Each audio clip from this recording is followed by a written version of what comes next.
coming to Acworth? So I was born in Kennestone Mountain. Kennestone Hospital. Yeah. Uh, and my mom and dad lived in Marietta at the time. My grandparents lived in Acworth, but um, stayed around the corner down here on School Street. And so very early on, we moved, my mom and dad moved to Acworth. And from my earliest remembrance, living on Carew Street was the street that we lived on. Carew Street. Yes, sir. For a good portion of my childhood, we lived there. And where is Carew Street? So it's right by Crane's Taxidermy, I guess would be the landmark. But it's Spring Street and near the Cowan connector off of South Side and all that area right there. So we lived there for a while. And Well, one of the things I wanted to ask you, the historic black neighborhood around School Street's largely gone now. There's not too many people living around there anymore. You've got the churches, but not really a community to speak of anymore. And yet, blacks make up 26% of Acworth's population. And I was just wondering, are there still predominantly black neighborhoods, or is the black population just spread throughout the town, or how would you describe it now? I would believe it's more spread out throughout the town, more than just in the central location. Looking at it and being in the profession of law enforcement, of course, going around the town. I thought if anybody would know. Yes, it's the black community is spread out more now, and not just centrally located in an area. So. I think that's a good thing. Yes, sir. Yes, sir. Okay. So you grew up over near Cowan Road, that area, and went to all the local schools, I guess, with Acworth Elementary and Autry and. Yes, sir. Yes, sir. Why don't you talk about? I know you said you had a childhood memory of Pioneer Day. Oh, yeah, absolutely. Why don't you talk about that a little bit? So, being at Carew Street, there used to be, the trains are very close. And so there used to be a way over before they got rid of it and made the Cowan connector. So you could go over the tracks. And there was an old time saver right across the street from Days Chevrolet. That my mom would let me on a Saturday morning, like ride my bike to that time saver, and there was always a parade, for Pioneer Days. And that was an enjoyable thing for me because I would get up in the morning and get down there, and of course they'd throw things out like candy and things like that from the parade, and just being a kid at that time and being able to see people waving at people, parades were an enjoyable thing for me. And then to go to Pioneer Days, I couldn't wait to get over there and ride the rides and kind of do the little carnival thing and eat funnel cakes. But that was one of the most memorable moments outside of sports that I had growing up. Yeah. Now, did your father work in Acworth? He was the truck driver, so he was pretty much on the road most of the time. Yeah, he did. He drove to California, so he did a lot of over-road travel with truck driving. And then I think he actually worked for, I want to believe, C.W. Matthews for a little bit as well too. So he was a truck driver and mostly gone most of the time. But so Mom was there, kind of holding the fort down, I'd say, while he was on the road. So she had 7 kids, so she probably was staying at home taking care of kids? Or Yes. was she working too? No, she was staying at home. I guess that could be full-time job, right? yes, sir. It could be a real full-time job. But yeah, she stayed at home and took care of us. And I believe did a wonderful job. Well, talk about the schools that you went to. Any memories of Acworth Elementary? Oh goodness, I've had I got some good stories of Acworth Elementary. Our councilman now, Butch Price, was my principal. So there were a few times that I would get told to go to the principal's office, but he'll probably get on to me for saying this story. But it's one that I always remember, and probably helped me a lot along the way. But I was acting out in class, nothing bad, just being silly, being a class clown, as my dad would call it. But the teacher came in and caught me doing something that I probably shouldn't have been doing near my desk. And so she told me to go to the principal's office. And of course, I get a little nervous, I'm scared, and I'm sitting there, and he brings me in. And during that time, I think you could still paddle students. So I'm like, oh man, you know. So this is in the 80s we're talking Yes, about, sir. or early 90s. Yes, sir. In the 80s. Yeah, you're still paddling in the 80s. And I think, you know, because At least in Acworth. in Acworth you were. But it was one of those things where he's, you know, my mom was very active in our schooling, and you know, there, if something happened or anything like that. So, and had a good relationship with Mr. Price, and so he said, you know what, I'm gonna call your mom. And oh man, I'm terrified now, because it's not too far away. So he calls and she comes up and he tells her what I was doing in class and how I was disrupting the class. And, you know, he said, Mrs. Almon is, you know, do you want to do it? She said, well, can I whoop him right here? No, what better? Can I whoop him in the classroom? He wants to act out in front of the classroom. Your mother was going to? Yes, she said, can I spank him in front of the classroom? And I'm like, oh no, please tell her no. Mr. Price, please tell her no. He said, no, Mrs. Almon, I can't do that. Can't let you do that, but you can paddle him in here. And I'm like, oh my goodness, no, you know, I'm crying. And so she paddled me, and he told, you know, she stopped, and they had a conversation with me. And, you know, I think that was a turning point for me to say, hey, oh wow, I better stop acting up in class. You know, I don't want this. I don't want to get whoopings in class. I don't want to get whoopings in front of my principal. But it was and Mr. Price has been probably a very inspirational person that I've got to know, you know, throughout my time in Acworth. So. Well, now that he's been on the Board of Aldermen forever, it seems like. But do you have any relationship with him professionally now? Well, and you know, it's we talk a lot more, and he obviously tells me how proud he is of me, and you know, just knowing the type of leader he was, you know, for the schools, and you know, being there and caring for the kids like he did, and caring for me and my family. You know, it's a special feeling to see and be able to work kind of next with him, you know, for throughout the city, or for the city. Were there any black teachers at Acworth Elementary when you were going through? I remember Mrs. Oliver. Okay. And she was a kindergarten teacher. But I'm trying to think now back if there were more. Mrs. Oliver is the one that stood out to me the most, because her and her husband Price Oliver, was my granddad's cousin. They were cousins. Oh, okay.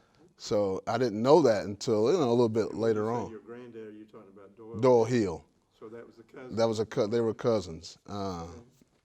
So it was really cool knowing that, wow, you know, I have family that are teaching me in Acworth, you know. So, but that was, she's the one that I remember the most.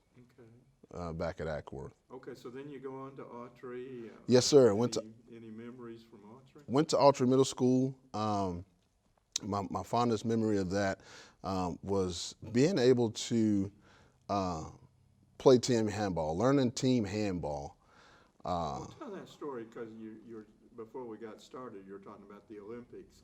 coming here in '96. Yes, sir. Yes, sir. So 1996, I was around the 8th grade, and a coach came to me and said, "Hey, we got this intramural thing that's going on. You should probably check it out. Come to intramurals. There's a tryout for a team handball position." I'm like, "Team handball? What is that?" And so, he kind of explained it, and I came to the intramurals and, learned it a little bit and learned that it was a combination of sports, almost like a rugby and soccer and basketball. You could dribble, so it was a combination of sports. I'm like, "Oh, this is pretty cool." And the United States Olympic Handball Team Association, they wanted to kind of get that around Cobb County. So they said that they wanted to put together a team of 16 boys to take them to Partille, Sweden, to play in a Partille Cup. And the tryouts would be through intramurals and things like that. There was a Cumberland Cup that they had, that they put together a little tournament for middle schools. But I got invited to the tryout, and it's kind of funny knowing the coach now and speaking with him a little bit more. He's told me that, I came to Autry Middle School looking for goalies, but I wasn't really looking for any players. And when I saw you playing, I said, "Man, the kid's fast, he's got an arm, he's athletic. I'm gonna give him a tryout." And trying out, I made the team, and my mom and I, we both got to travel to Partille, Sweden. My mom had not been out of Acworth, especially overseas before, and to go and represent the United States and playing a sport was an awesome thing in middle school. Well, you must have picked it up mighty fast. We did. I mean, we practiced a lot, but we picked it up, and I won't say we were the best when we went over there, because those kids had played it like baseball. So they had played it from a small age going up, and we started here in middle school. But we were athletic and, very physical. So we kind of played tight games with some teams, and it made it interesting. Did you continue to play handball after that? I did. I got the opportunity to travel to a few other places. Russia was one. I got to be a part of the junior national team and play in Russia for the World Youth Games. The first World Youth Games that they had held were in Moscow, Russia, and got to be a part of that. And that was an exciting feeling. Just being in the place that, wow, a lot of history, and getting to experience that, and essentially making history, because we were the first group to go with this World Youth Games, almost like an Olympics for the youth, and it was very, very inspiring and fun. What's the history of handball? Did it start in Europe? Yes, sir. So it is a European game. Like I said, when I compare it to America, of course, America's pastime is baseball, and then you have football and basketball. That's kind of how I see the sports. But theirs is like, soccer, handball. It'd be the football in those three, with soccer, baseball, handball, and basketball. Yeah. So it's a very fast-paced game. Well, it looks to me like that ball's moving pretty fast. Like I said, it's a combination of sports, and you can dribble, and you have a goalie, and you can throw it into a goal. So and it has contact like rugby would have. There's no pads, so it's pretty fast paced. They go the scoring is by 1 point each goal. So they have some of the same rules as soccer with red cards and yellow cards and things of that nature. So it's exciting to watch. Mm-hmm. Great. If you can do one thing for me, when he asks you a question, try to repeat the answer or repeat the question in your answer. So if he's like, "Tell me about the history of this," be like, So the history of this is, or you know, if you Okay. you know what I'm saying? Yeah, absolutely, absolutely. But you're doing great. Okay, so you go on to North Cobb High School. Talk about that a little bit. North Cobb, excuse me. I got to, I had a lot of memories in North Cobb, at North Cobb High School. A lot of that was playing sports. So I was a member of the football team, and then after football, I would go straight to wrestling, and did that all throughout. You and James Albright. Yes, sir. Yes, sir. We wrestled together on the same team, and Was he good? he was good. He was good. James was good. He was a little bit lighter weight than I was. So you didn't wrestle? We wrestled most of our senior year. We would, I guess, spar with each other, whatnot, for practice. But he was very quick, good with his moves, and working his takedowns and things like that. So he and I had, and you bring up James Albright. He and I were in the same home room together. We wrestled together and actually ended up playing football before North Cobb. In Little League Pound Ball, we played together. So I've known his family for a very long time. Most of my childhood, I've known James. But I enjoyed North Cobb. North Cobb, it was kind of cool. I guess the icing on the cake, if you will, was being voted Mr. North Cobb. Oh, really? Yes, I was voted Mr. North Cobb my senior year, and that was by, I guess, my peers. So it was cool to have that honor, that title, I guess. But I ended up being that, and What did you play in football? I was a running back in football. Running back and defensive back are the positions that I played at North Cobb. So I enjoyed it. It was. I met a lot of great coaches. Bob Clark was my head coach at that time, and they pushed me and molded me to somewhat of the man I am today. Making sure that I stayed on my grades and making sure that I acted right in class. That didn't stray too far from the goal that I had in high school. So this would be like about 1998, 99 that you're graduating from high school? So yes, sir. I graduated in the year 2000. 2000. Yes, sir. And it was, wow. One of the things that my mom told me, because we had a good bit of talks in the Almon house. But she told me, she said, "There's one thing that you will do, and that is graduate high school."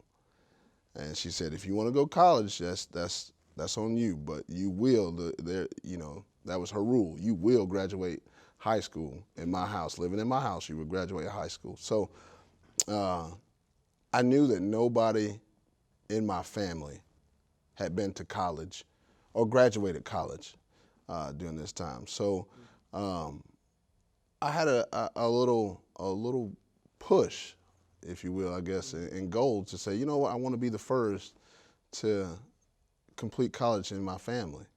Of the 7 kids, where were you? I'm the oldest, so I'm the first. I'm the first, and there's in my family there's 5 girls and 1 boy, and so he kind of came later on. So it was just me and girls for a long time. Okay, so you graduated about the year 2000. Let's see, but before we get to college, let's go back, and about the time that you were moving to Acworth, your grandfather was elected to the Board of Aldermen, I think. Can you talk a little bit about your memories of Doyle Hill? Oh, yes, sir. Yes, sir. My memories of Doyle Hill, my grandfather were being able to go to downtown City Hall and being in the councilman's chambers and things like that during a maybe work session or a council meeting, and just seeing him up there was it was an honor, like, oh man, that's my granddad, to see somebody in the light like that wanted to do so much for his community and be a bridge for his community and help out those in the community.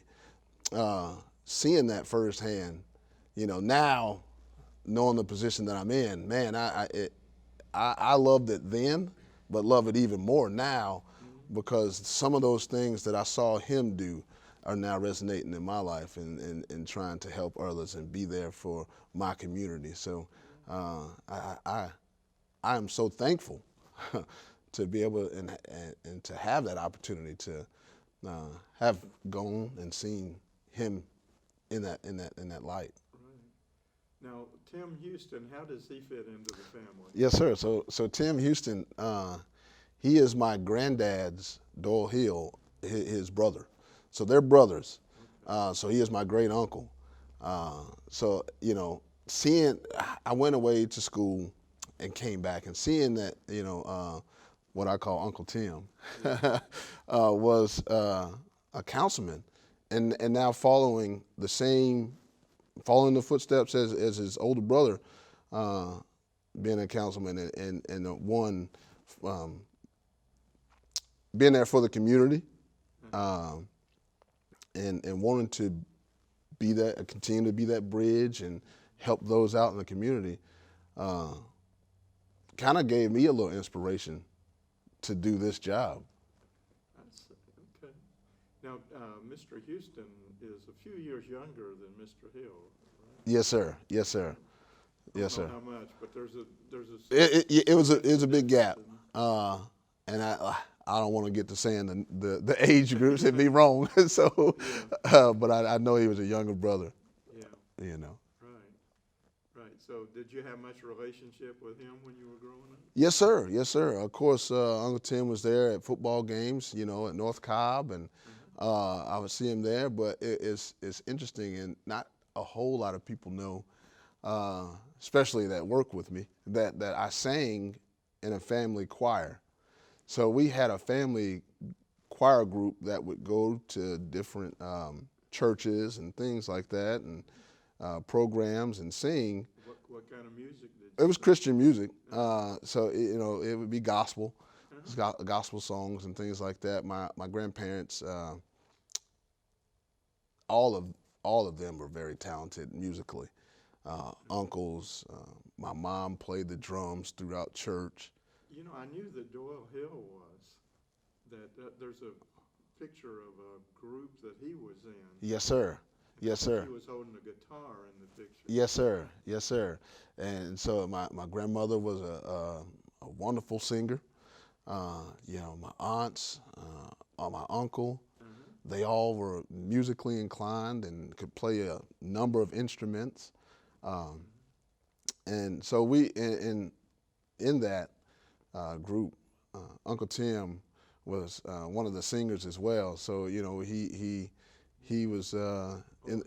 Yes, he was in the group with us. We call it. It was called the Voices of Praise, and Voice of the Praise.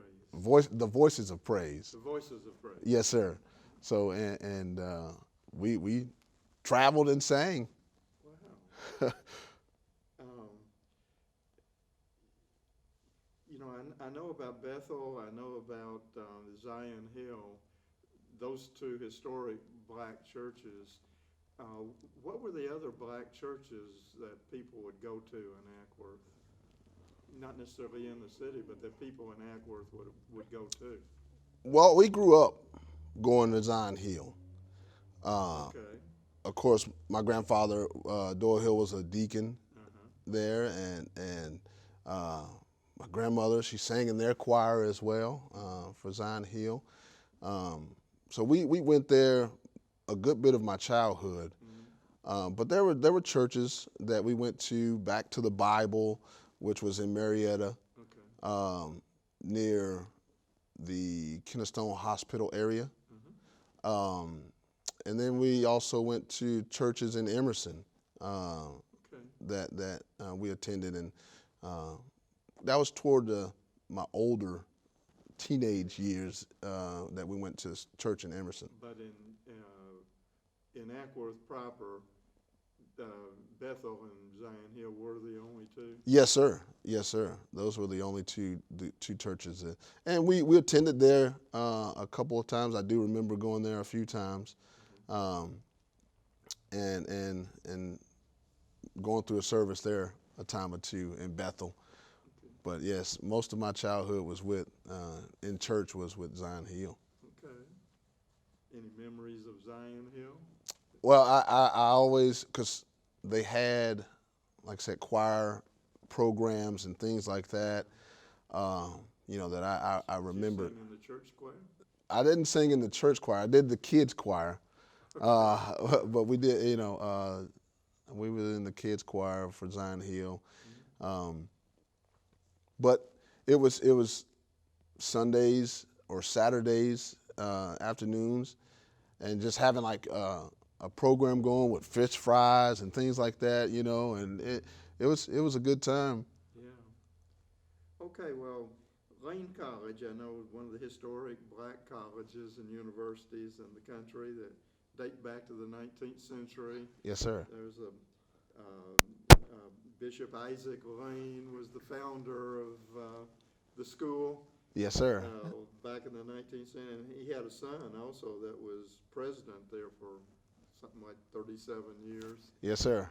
Dr. James Franklin Lane. So this is an old historic college. Looks like nowadays they have about 1,500 students. Maybe is that about what it was when you were there? Maybe a little bit less. They have grown since I graduated in 2006. Talk about how you got to Lane College, because over in Jackson, Tennessee, is a long way away from Acworth. Right. So being the first to do college in my family, we didn't know a whole lot. I know I wanted to play football and be a part of sports, and would need a scholarship because the family didn't have that much money, to put me through college. So I would need a scholarship, and athletics was probably going to be the area that I get that scholarship from. I ended up getting my SATs a little bit later throughout the year, and I got a little bummed out because some of the teams that were recruiting me had said, hey, we've kind of passed out all our scholarships, and so I got a little down. And my uncle, he came to me, and we called him Uncle Junior because he was the junior. He's Doyle Hill Jr. So Uncle Junior came to me, and he said, you know what? I have a friend that went to this school in Tennessee. We're going to go down there this weekend. And I'm like, okay. All right. So we go down there, and I'm just thinking to go down. He didn't ask, he just said we're going. We're going, yeah. He just said, hey, pack your bag, we're going. Yeah. And I'm like, okay, all right, well, I'll do that. And we get in the car, and we drive, and that is a 5.5 hour drive. And, we're going. You're going fast. Yes, yeah. Without stops and things of that nature. But, we went through Chattanooga and Nashville, and as we were going through Nashville, I'm like, man, okay, this is a big city. Maybe we're this close, and there's still another hour maybe outside of Nashville. So we get to down I-40. Yes, sir. And we get there, and I'm looking at the college. I'm saying, okay, this is college campus, nice campus. And some beautiful old historic buildings there. Yes, sir. And it was nice, and it had a little. It was like a real family type home feel. So we get there, and I just remember him. We going to the admin office, though, the office of administrations, and he's demanding that we get an application. And I'm like, whoa, Uncle Junior, what are you doing? He's like, we getting you in school now. I'm like, oh, I wasn't ready for this. like, wait, So he, we spent all day trying to get application and things like that, filling out paperwork and getting paperwork. And they end up telling us, hey, listen, come back in our spring. And it was during that time their homecoming. And it was a homecoming weekend for them. So we were down that Friday. We ended up staying the Saturday, watched the football game, and enjoyed the homecoming festivities for that. And I got to meet the coaches of the football team, and he, of course, was telling them, hey, this is probably one of the best running backs and defensive backs that you'll see. And I'm like, oh my goodness, Uncle Joe, you can't know. Very, very motivating, and building me up to the coaches. And so they told us to come back in the spring, and he said, are you going to come back? And I thought about it for a while, and the coaches had said too, yeah, we'd like to see you during our spring. Come back during the spring, and you can try out for spring ball, and we can assess you and go from there. So I said, okay, I'll go back. I kind of like this, and like I said, it was again a family oriented feel. So I said, I'll come back, and I ended up coming back that spring, and the rest was history. I met my wife there, and made the football team, earned a scholarship, and played my college career there. Are they NAIA? They are Division II, and Lane College is a Division II, and the conference that they're in is the SIAC. Okay. Yes, sir. So it was very nice. I got to travel to other schools, other historically black schools, and play on some pretty grandstands. Yeah. So you're still running back and defensive back? I played on the defensive side in college. I was a safety my freshman year, and then they moved me to linebacker. So it was more of a cover type of linebacker. I enjoyed the contact portion of it.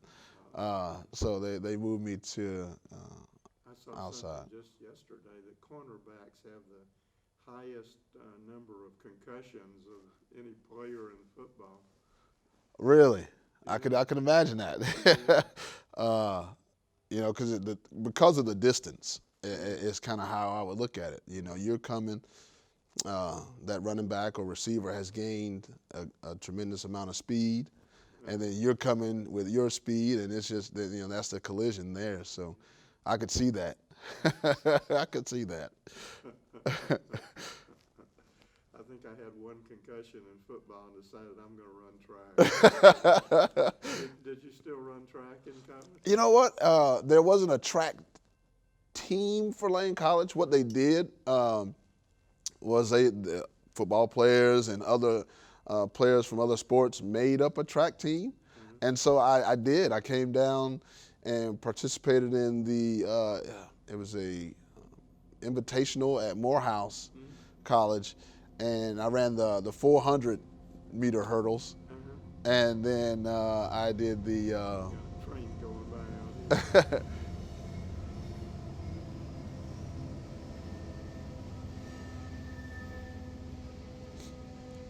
I live near the tracks in Marietta. I can vouch for the fact there's something like 50-something trains go through a day. And that's funny because I do remember the trains going by, at Carew Street too. But I did run track in college and got to, I ran the 400-meter hurdles, and then the 4x1 team. I was a part of that for Lane College as well. Okay, great. So let's see, you got a Bachelor of Science degree? Yes, sir, in business management. Okay. So I earned my Bachelor of Science degree at Lane College in business management, and in 2006 is when I graduated. Okay, so do you come back to Acworth after that? So I stayed in Jackson. My wife is a little bit younger than I am, I stayed in Jackson, Tennessee for a little while, maybe a couple of years. She finishing up. She was finishing up college, and so I picked up a couple of jobs there and worked at Procter and Gamble and the Pringle factory, and I got to also do what is called drive testing job, RF technician, I believe, something to that effect. But what I did was, and there was a commercial that I like to compare it with, the Verizon commercial. There was the gentleman that would say, can you hear me now, or can you hear me now? So what this company did was, there was a company that made smaller antennas that would pick up the cell signal in places where your cell phone would drop, or your cell phone signal would drop. And so we would test that area where they would put the smaller antenna to maximize the coverage for cell phone companies. And I got to travel to and live in New York and Philadelphia for a few months, a few months each. And up to a year, I was living in Philadelphia and in New York, and then moved back, and came back to Jackson. So I was back and forth, but my residence was in Jackson. Yeah. I was just part-timely staying in those areas. Right. But in 2008, we moved back. My wife graduated, and we moved back to Acworth. I came here for a job at a merchandising job for Home Depot. Okay. So I moved back, and this was home. So I wanted to raise a family and be close to here. So we moved back here in 2009, and I worked for Home Depot until the year 2010 is when I got the opportunity to apply and was accepted at the police department, working in the jail. Okay. Now, why that change? Is this something that you had a long-time interest in, or what happened? I've always had a respect for law enforcement. Even in college, talking with some of my friends who were in the criminal justice field, it was always an interest of mine. But I was talking with James Albright, and I had asked him, is there anything opening in Acworth? Kind of wanted to get back within the city. I had worked in Parks and Rec off and on throughout my college career, my college times. I worked there at Parks and Rec seasonally. So I would come back, when football's not going and school's out. I'd come back home during the summer, and that'd be a job where I'd work at the park and do 4th of Julys and things like that. So I asked him, was there an opening over at Parks and Rec that maybe I could get in? And he said, well, I don't think it's anything opening at Parks and Rec, but he said our detention facility is hiring. And I said, really? I said, law enforcement, man. Okay, you know what? I'll put in an application. So I put that application in. I didn't put the application. I filled it out, and I was still a little talking with my wife, like, do I want to do law enforcement? Do I want to work in jail? I said it'd be kind of interesting, and of course other people that I had spoken with were telling me, hey, that's a good field. Working for the government, that's a good. And I'm just hearing it. And so I said, I'll give it a try. Now, are they already over on Acworth Industrial Drive? Yes, sir. Yes, sir. That's where they're at. They're, okay. I guess, the newer facility. It wasn't on Senator Russell, or right. They moved away. Right. They had moved from that location. So I said I'll give it a try, and so I. You're basically running the jail. Yes, sir. So working in the jail, and I got my interview and did well in the interview, and got my conditional offer from it was Chief Wilkie at the time. But I got to talk with Major Dinner is what it was at the time. So I got to speak with him, and they both talked to me and kind of laid it out for me, and said, it could be what you make it. It's a good career. And so I kind of looked at it and was excited for it. Of course, my grandparents were very excited. My mom was very excited. Well, you must learn a lot about human nature with, supervising or helping to supervise the jail. I did, and it was in that talking with, people. I understood that some, it was choices.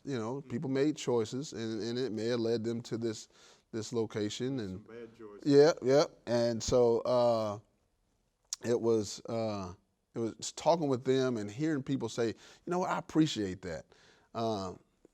Just that, thank you for talking to me, and the respect you gave, and people respected me back there. And I started to feel that I could be a difference maker in the lives of people, because growing up, I had wanted to always give back to our community. And because the community gave so much to my family, to me, that was one of the things that I always had in my mind, is that, I want to give back. And I thought it would be through football. I have to be a professional football player or a coach, or come back and, maybe have all this money and just be able to just pass out money and say, here you go, hey, let me do this for Acworth Warriors. Let me do this for North Cobb High School. But it has been a blessing, because I see now, more than money, the time that you invest in people is tremendous. Well, I guess there's not too many more traumatic moments in life than to be arrested and be awaiting trial in a jail or overnight right before you can pay your bond. Yes, sir.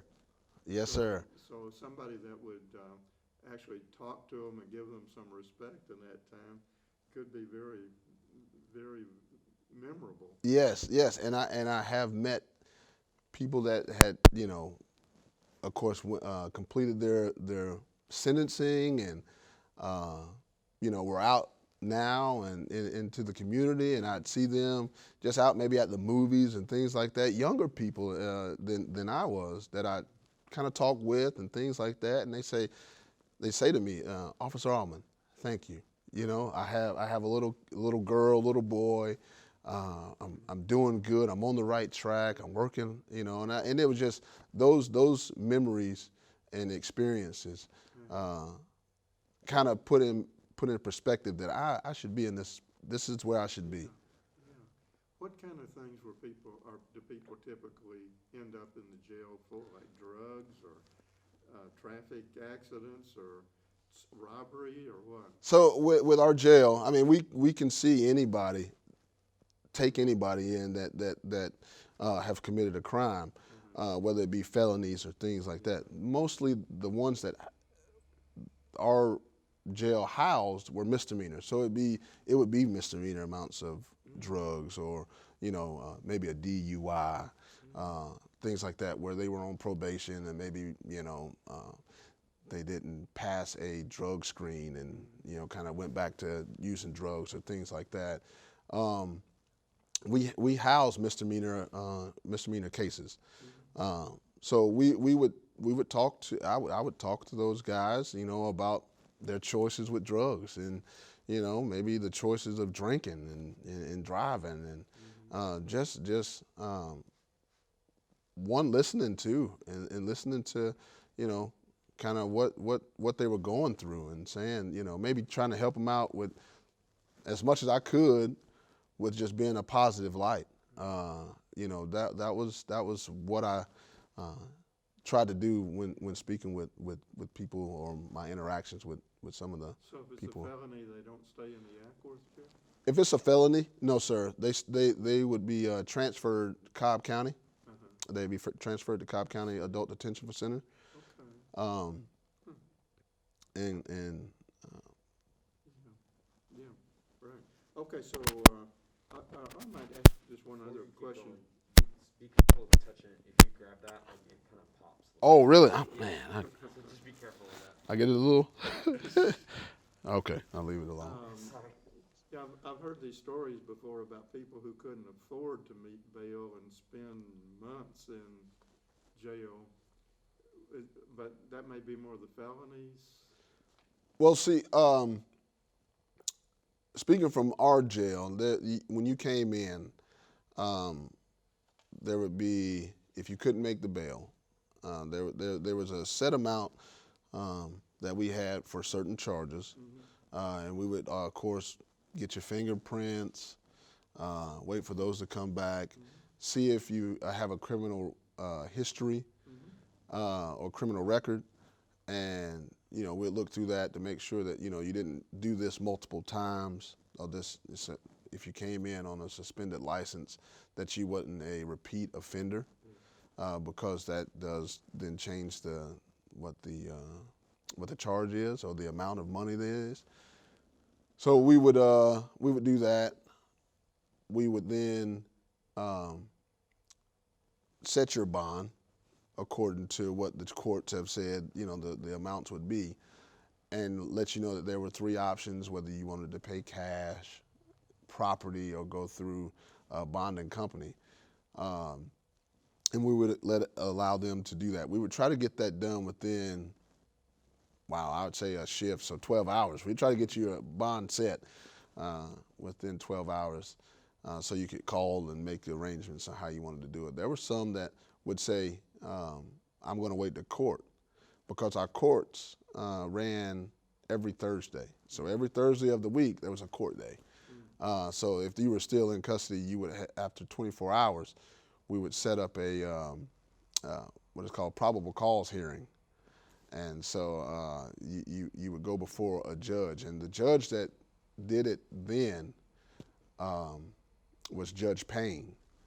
And so I got to build a really cool experience with him, not knowing that he was the attorney back when my grandfather was city council.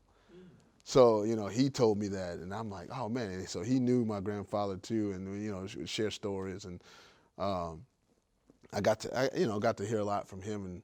And so after that probable cause hearing, then they could be, if they didn't bond out, then they could go to court on that Thursday. Let's see. Okay, now tell me about the police academy.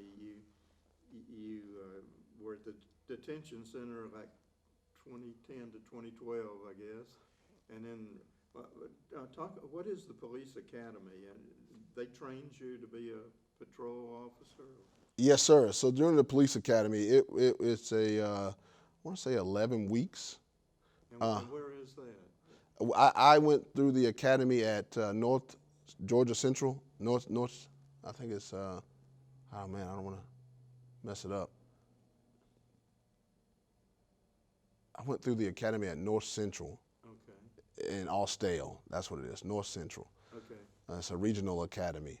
Mm-hmm. So I went there in 2012, and yes, they put you through the laws. You go through the laws, and all the classes that the state requires you to take to certify you as a police officer or a peace officer. Mm-hmm. So I completed that. I believe it was around October, November of 2012. Mm-hmm. How long a course is it? It was 11 weeks. Okay, 11 weeks, I believe. Yes, sir. 11-week course. And I had so much support from our agency, because the agency was the ones that put me through. Mm-hmm. But anytime I had questions, I could come to officers and ask those questions, and they would help me out. And say, hey, this is important. Make sure you pay attention to this portion of it. Remember this.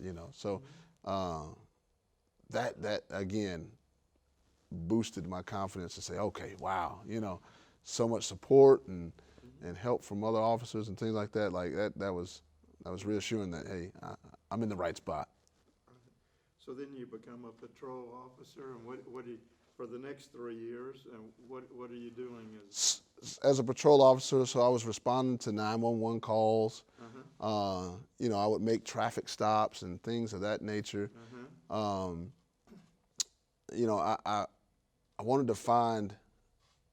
I had an officer tell me, find your niche, find what you're good at, hone in on it, and so I thought about it, and my philosophy for me was, I want to clean up my streets, make sure my streets, what crimes affect my streets the most, and that to me was drugs and DUIs. Those two things that I really took to, and I said, you know what, that's, one, if it's a person that's driving under the influence, I can help them out. Maybe this is a turnaround for them. But I do protect our streets in that manner. And then of course drugs, getting those off the streets. Those two items, those two categories were the categories that I really stressed and tried to find and get off, get out of Acworth. Right. Then you become a detective. Yes, sir. So an opportunity arose for that. So you're not wearing a uniform then? No, sir. Shirt and tie, and of course you see all the detective shows on television. You're like, oh man, this is cool, But I learned so much. One, again, how to talk to people, but it was a different avenue in the profession, where I learned more about the courts, and because you do go to court a little bit more than a patrol officer, but you also see a lot more because whether it's on call or you respond to deaths a lot more. You just see a lot more as a detective than you would a patrol officer. Does it affect your opinion of human nature when you're dealing with people that are in trouble with the law so much? I try not to let it, because I've always grown up with the motto, treat others the way you want to be treated. I mean, that was instilled in me by my mom at a very young age. So I still give everybody that I don't just lump everybody up. I give everybody that opportunity to, Sure. experience who they are or experience who. I read your Acworth Police 2020 annual report yesterday, and there were some questions I wanted to ask you about. First of all, it looks like Acworth's a pretty safe place, but what's your opinion on that? I believe it is. I believe it's a very safe place. Not just because I'm in this in this uniform, but I do see that we have a great leader throughout our department in Chief Wayne Dennert, and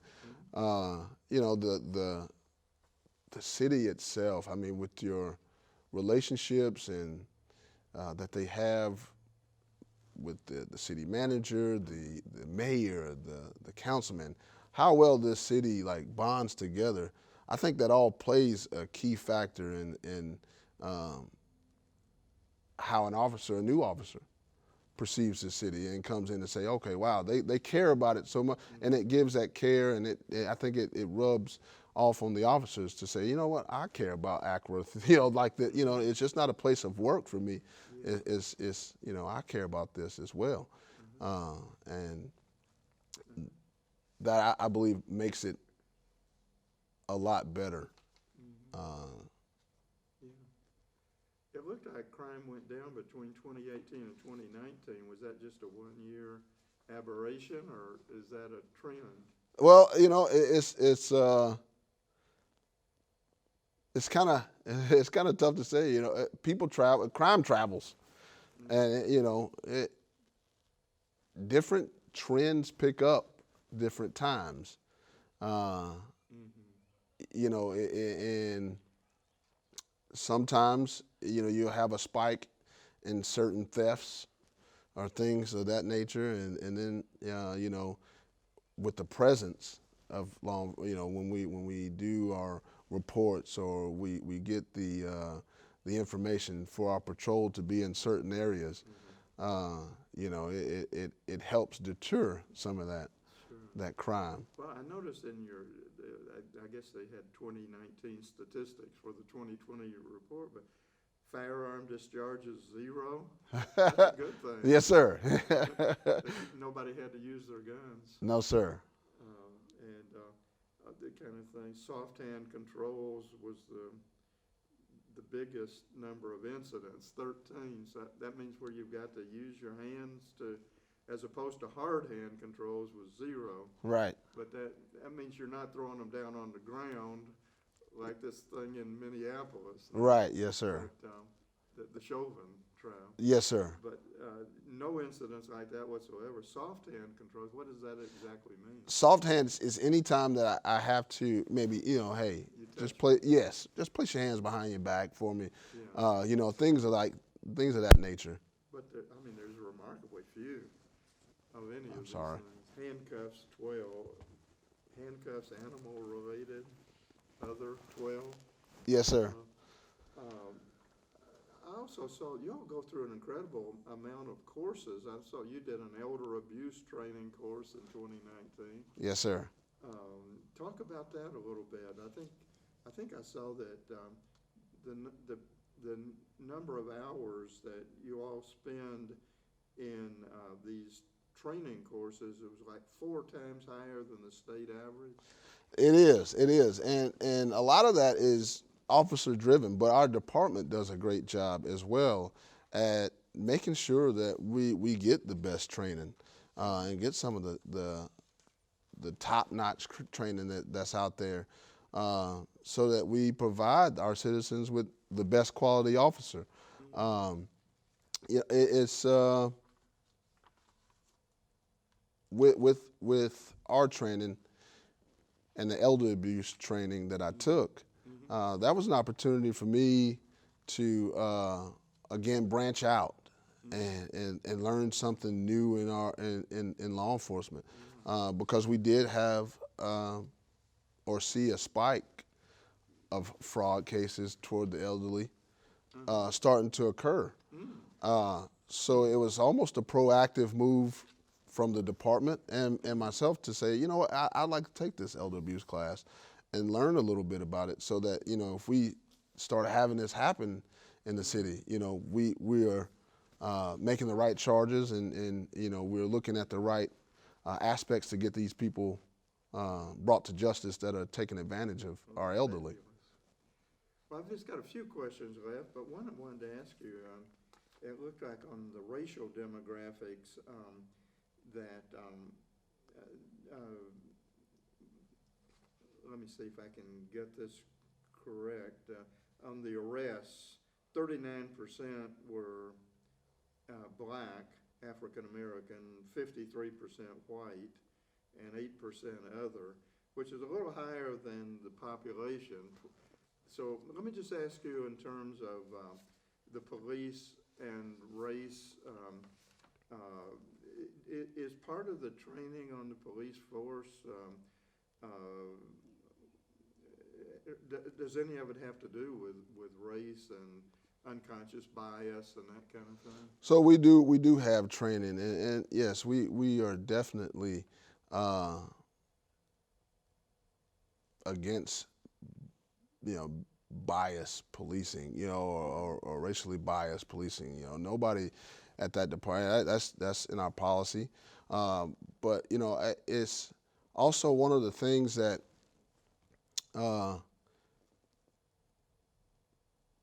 I've noticed and see that none of our officers target any race whatsoever.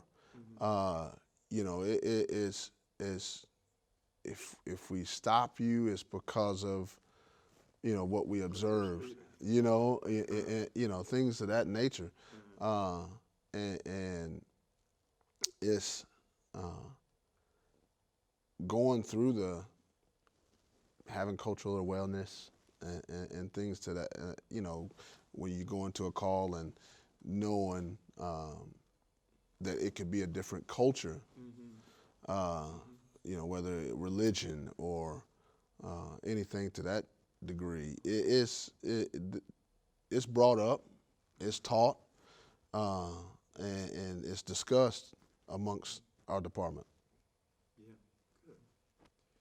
Well, tell me about community outreach and what's, let's see, what is your title nowadays that you're? I'm a corporal in community affairs. Community affairs. Tell me, it sounds like you're doing some neat stuff in community affairs. Talk about it a little bit. Well, COVID kind of hurt us a little bit. I didn't get it to do as much as I would have liked, as far as face-to-face interactions. But in this position, I've been allowed to just reach out to our community. Of course, we had a lot within the past year or so with some civil unrest and maybe the profession taking a hit from the Minnesota incident and the incidents in Atlanta with the officers involved shootings and things like that, and the riots, and so it's been a good time, I believe, for me to kind of try to. I want to, here we go again, like my uncle and my great uncle and my grandfather, be that bridge. Here's my bridge to bridge that gap between our community, our citizens, and law enforcement. So I've had an opportunity to be a part of groups such as POP, Power of Peace Project with Kit Cummins in North Cobb High School, where I got to kind of just mentor, be around the football team at North Cobb and get to know those guys, and those guys get to know me, to where there's a relationship that when you see me maybe out working a part-time at a theater and they come over and give me a big high five or a big handshake and hug, saying, "Hey, what's up, Officer Almon? How you doing? You doing all right?" And just that conversation, and then people seeing that relationship that may not know of Acworth Police Department, but they see that relationship that this young man or teenager has with an officer. And they maybe ask, why is that like that? Why is that? Why? How is that like that?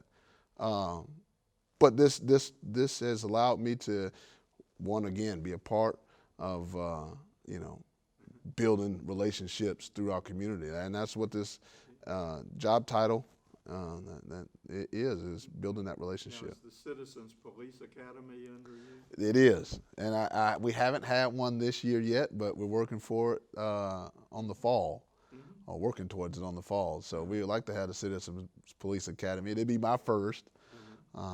Corporal McIntosh was the one that handled it before and did a wonderful job.